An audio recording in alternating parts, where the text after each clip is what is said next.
So, time to continue expanding our village and working away towards a trading post. That's right, by the end of the episode we will have put in a trading post. But first things first, we have our 6 families. You'll notice that the initial camp, so the tents, have now disappeared.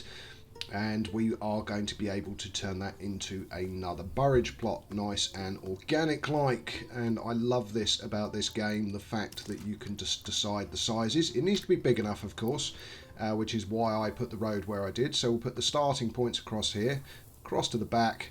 Oh, why is that not big enough? Hold on, it should be. Oh, saving finished. Okay, let's try again. Which way do we want to put it? We definitely have someone not working and everything else. Just having a quick look at all of our other stats. But we do also want to put in that burridge plot in that square. Now we've only got 2 months of fuel left, which is not good. So we do need to get people working in the wood cutter, turning that into firewood. Because obviously we've got people in the logging camp. So over there. We do have a family working in there, that's fine. What we can do is probably get additional families in there to ramp up production. But for now, yeah, running out of fuel. Let's speed up time and see how we do. Okay, let's go with 2. Let them work for a while. Let's speed up time, because we want obviously to get a much bigger supply of firewood. We don't want that warning. So there's plenty of logs and stuff. They're cutting down trees and everything else, bringing it in, making firewood. We've got the 2 families doing it now, so that number should start going up as they make more firewood. 2, there we go, so the warning has gone now. Again, more logs being dropped off. So we're back up to 2 months.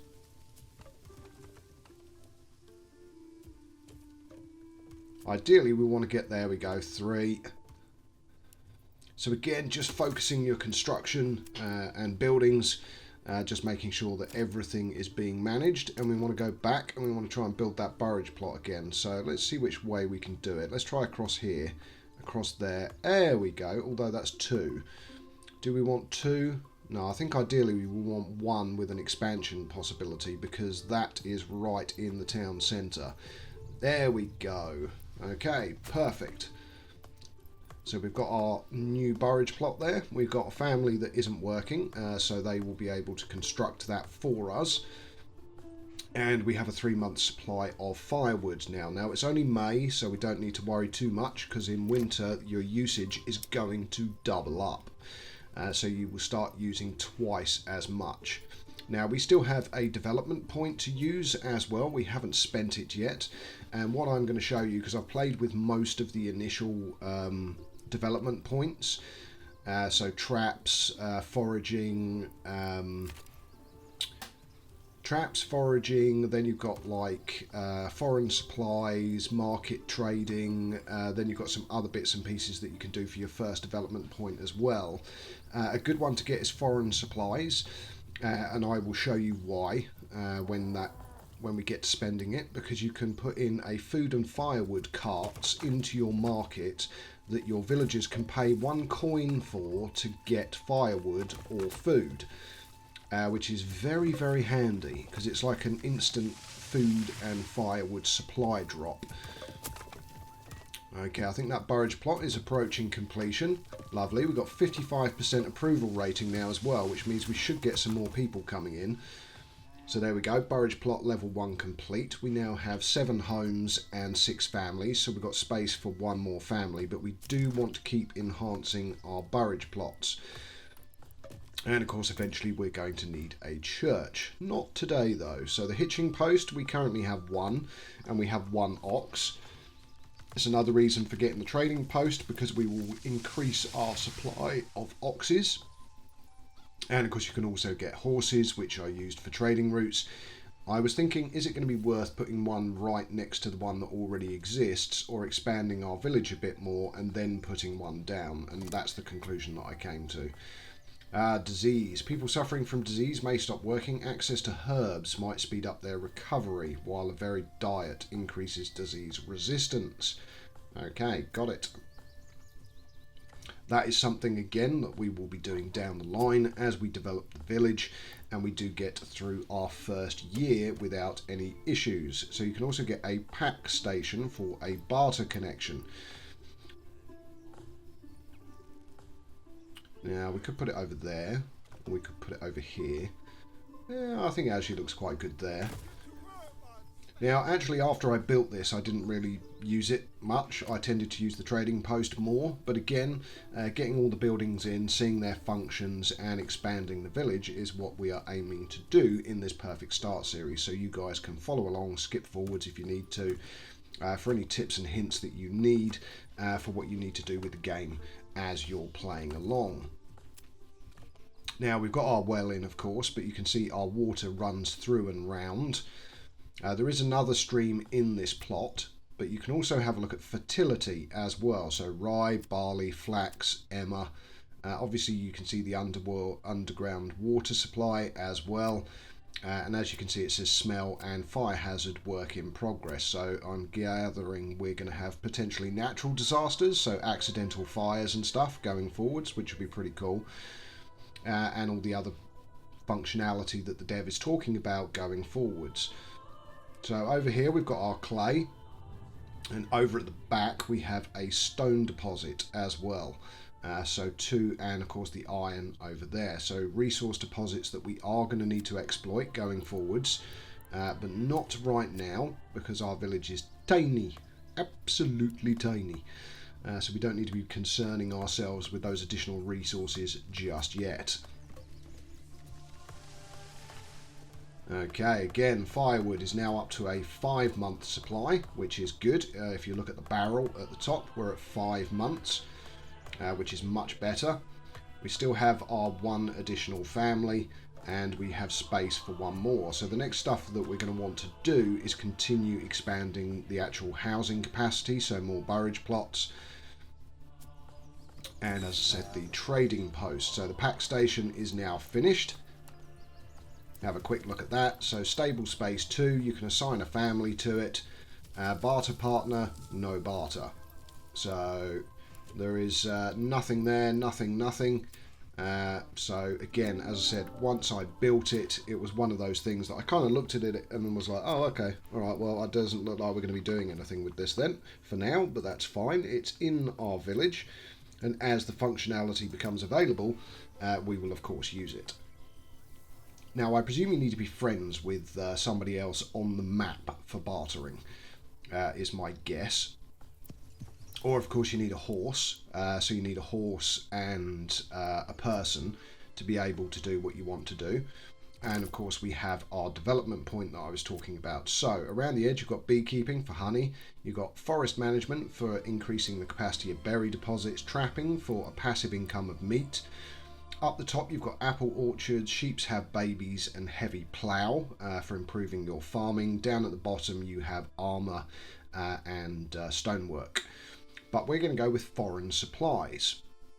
So, foreign supplies basically gives you, as I said, those 2 carts that you can put into your market that allow your people to buy stuff, which is very, very handy. It's a bit annoying when you start making coins and your villagers go and spend it all on bread and firewood when you've got a 6-month supply of firewood or a 12-month supply of firewood, but still, it is good to have because it means they're never going to run out of food or fuel as long as you've got money. So we're going to go with these foreign supplies, get them added in, and then you'll be able to see how they work. So there we go, foreign supplies unlocked and close. Again, there's still no options or anything, so again, my presumption is you need to have an animal assigned for it to work, and you need to be friends with someone. So there we go, see, connected to the road network, permanent livestock assignment, none. And let's just do a quick zoom out. So there is the trade route. So again, that is a trade point, so that is for trading, that is not for bartering. New family has just started to move in, Fantastic. So we've now got 7 families in our village, and I think that now makes it time to build some additional burridge plots. But we've got the food cart and the firewood cart to build first. So go to your market and then place it wherever in your market you want it to be. So we'll put it there. I think that potentially destroyed a few of the market slots, but that's fine, and we'll put in the firewood one over there. So again, they'll get constructed, and then people will be able to buy food and fuel. Okay, so we've got another burridge plot here with the potential for expansion. So a nice new big plot. Get that put in. And again, we're just continuing to expand the village. The more families you've got, of course, so there we go, see? Firewood minus 1 coin. So you could see that they literally immediately went there and spent some of our money. So we're now down to 4 coins. Look at that, plus minus 4, minus 1. As soon as you put it in, they all go and buy bread and firewood. So again, it gets rid of all your remaining coins, but at the same time, once we've got trade routes and everything else, we're actually going to start bringing in decent amounts. So we want a livestock trading post, and we want a trading post to be able to start expanding in true style our village. Now, I decided the best place was up on the main road, up here, facing in that little divot on the trees. So we're going to put it up here. So trading post. And then next to it, we will put the livestock. So that's now a trading post and a livestock trading post. So 2 new buildings, and of course that means we need more burridge plots, because we're getting an ever-expanding number of jobs that need to be done. Also, you will notice the houses in the middle there. They've got the nice veggie patch growing, and of course the chickens will be giving us eggs. So additional food that I was talking about in the previous episode. So all good stuff. We've got a solid foundation here for our village going forwards and expanding it into a small town. So again, 55% approval rating. That means that we've got people coming in. Well, 56% now. It's just gone up again. But that also means we're keeping our villagers happy, which is more important. So just deciding where to expand. So what I'm going to do is I'm going to put a road in here, bring it out, and then bring it across. There we go. And what we can do is also bring that road further down, just to expand past the woodcutter's lodge, because at the end of the the logging camp, because at the end of the day we're going to move that logging camp anyway, because it can be located further out. But look at all this space that we've got. I mean, you're never going to use it. Well, I would imagine some people will, let's be honest, testing the game to its limits and everything else. But again, we've already got a nice little village on the go. We're barely using any of our space. And there's another question. Are you going to focus on one cell? Are you going to multi-manage multiple villages? But we're staying with just this village for now, and I will continue developing along at a pace that doesn't then provide stress points and challenges down the line, because you want it to be a smooth journey, a smooth, enjoyable journey. So as you can see, we've got 23 berries, 9 bread, 1 eggs, 9 meat, so we've got a good fuel supply and a good food supply. We've also got 17 hides that we've been getting from the hunting. So that was clearly 17 animals that we've killed so far. Oh, we're back with the rain again. Lovely. Doesn't matter now. Everything's all stored nicely. Again, tavern is going to be until you've got barley that you can turn into malt to start making beer. And again, you can't build a manor until you have a small village. So we're not at technically a small village yet. But as soon as we get there, we'll also build the manor, and then you do have a very beta functionality, which is wandering around your own village. I know a lot of other YouTubers have done it, but I'm focusing on a perfect start and what you need to actually do and manage your village over going for min-maxing and everything else. This is supposed to be a fun, relaxing, enjoyable city builder with a bit of combat on the side. And that is what I am focusing on. So again, our trading post coming along nicely. The livestock trading post, of course, hasn't even started construction yet. That's fine, because we've only got one family building. Not a problem. I love the little voices in the background as well. All the little English commoner phrases as they're talking to each other. It's pretty cool. So we've got some more family members joining as well. So we're now up to a population of 23 with 8 families. So it's time to build some more burrage plots because of course we now have 8 families and 8 homes. So we need more homes. So this is where we start designing as we go forwards the expansion of our village, and that's one of the things you need to be thinking about is on the logical side. I do want to build the manor, let's be honest, I do want to build it, but again we're not a small village yet, so hey. So going along, having a quick look, we've of course got nobody foraging, so let's assign one of our spare families to the foraging so we actually start bringing in some more berries. And we need some more burrage plots again, as I was talking about, because if we don't, we're not going to have the spare capacity to provide more jobs. So the trading post, the animal trading post, we do need to be thinking about that.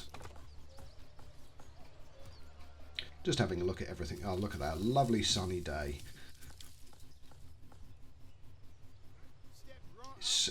I do love playing this game. It's great. It really is. Credit to the guy who's developed it. I mean, I know obviously there's a team of people working on it now, but he done so much work solo. So credit where credit's due. Right, let's put in another couple. I think what we'll do actually is just build it as a straight 2, because that leaves roads capacity to expand backwards. There we go, 2 please. Just 2, but let's give it some extension space, so let's make it longer. Don't think it needs to be that long, but okay, let's go there and keep going. There we go, 2 burrage plots with 2 expansion plots, so we can put extensions on for the chickens, the veggies, you know, the goats. If you've unlocked the development point for apples, then you can put in an apple orchard as well, which of course is another food type. But again, just soak in the view as well. It is cool. There we go. Step right up, step right up. Most delicious meat you've ever seen melts in the mouth. Come get some.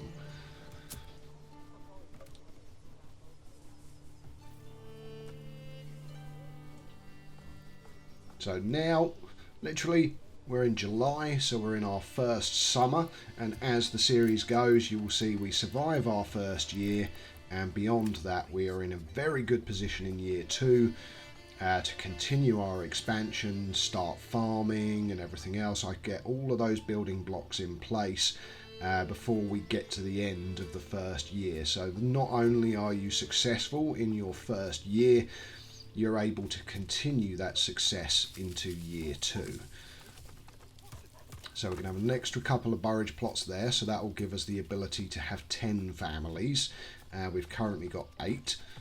So again, that expansion, keep going on nicely. Now we don't have any coin at the moment at all, of course, and that's because we need to actually look at the trading post once it's done, and then actually start working on what we're going to trade, what we're going to export, what we're going to import, and actually start getting and using coins, which is pretty cool. So burrage plot level 1 just been constructed, so we now have 9 homes, so that's space for another family. Lovely stuff. Our market is slowly developing, and you will just get random new market stalls appear, by the way, as your town gets bigger. Now what's even cooler is when I expand these 2 burrage plots to put another 2 next to it, that tree actually stays in the garden, which was really cool.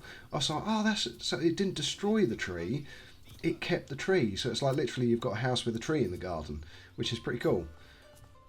Okay, let's put the road through here. Let's expand along the edge and out, and then out towards the trees. There we go, and then we can put a nice odd shaped burrage plot in there as well at some point. That's the other one, as I was saying earlier, I like the organic shapes, so it doesn't have to be, you know, just squares and cells and everything else. It's just completely freehand, completely free drawn. As to what you want to put down. I mean, I do tend to stick with rectangle plots because that's realistic, But again, I think we'll get rid of this family. And that frees us up with another family that once this is constructed, which it nearly is, we can start trading. Oh yes, and another family's moved in. Fantastic. We've got 10 families now, and we've got our trading post. Okay, well, as we approach the end of this episode, let's set up our first trades. Okay, so what do we have? So clearly we have minor trades, major trades, we've got crops, food, materials, commodities, and military. Okay, so let's go to materials. Okay, hides. We have 20 at the moment. So let's click here, go to export. And then when we export, decide how much of a surplus you want to keep. Or full trade until desired result. So let's just go with export. There we go. And then what you can do is adjust your numbers. So I'm going to drop this down so that we keep an excess of 10. That means they will sell 10 hides. And that will start bringing us in some coins. In fact, it will bring us 40 coins. And we could also trade berries and other stuff. But for now, that's the end of this episode. All it leaves me to say is good morning, good afternoon, good evening, and of course from me, Know It All Gaming, good night, and see you on the next episode. I do hope you're enjoying, and if you are, please do subscribe to the channel. But until next time, see you then.